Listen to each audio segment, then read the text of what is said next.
একটা দাওয়াত দিচ্ছি, প্রথম আসো দেখি 21শে অগ্রহায়ণ। কবে? 21শে অগ্রহায়ণ। কোথায়?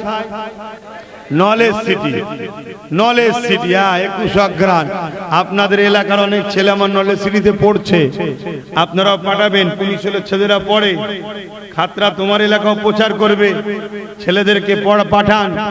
4 থেকে 8 ক্লাস পর্যন্ত চালু হয়েছে, এক এক বছরে এক একটা ক্লাস বাড়বে। 2027 থেকে ইংলিশ মিডিয়াম স্কুলও চালু হবে এবং গার্লস স্কুলও চালু হবে। বর্তমান যেটা চালু করেছি সেটা হলো বাংলা মিডিয়াম 4 থেকে 8 পর্যন্ত।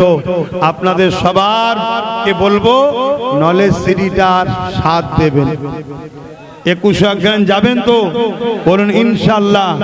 সকাল 10টা থেকে সন্ধ্যের আগে শেষ হয়ে যাবে, কিন্তু গাড়িটা ভাড়া করবেন সন্ধ্যা পর্যন্ত।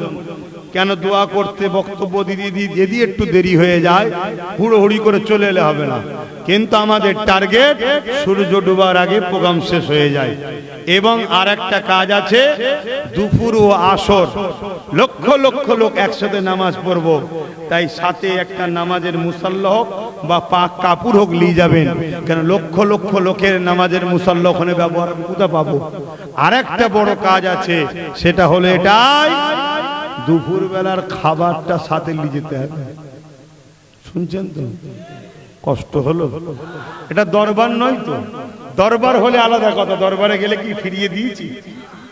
এটা তো নলেজ সিটি, শিক্ষা প্রতিষ্ঠানে। এখন যদি 5 লক্ষ লোক যায়, গড়ে 5 ধরছি, তাহলে 20 টাকা করে যদি মাথা পিছু ধরা হয়, 1 কোটি টাকা খেতে চলে যাবে। তাহলে শিক্ষা প্রতিষ্ঠান করবো কোথায়? খেয়েই শেষ, ঠিক না?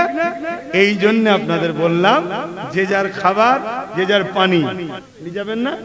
না নিয়ে গেলে পানি খাবে, পাশে নদী আছে। তো যাক, আপনাদের সকলকে দাওয়াত দিচ্ছি, 21শে অগ্রহায়ণ যাবেন।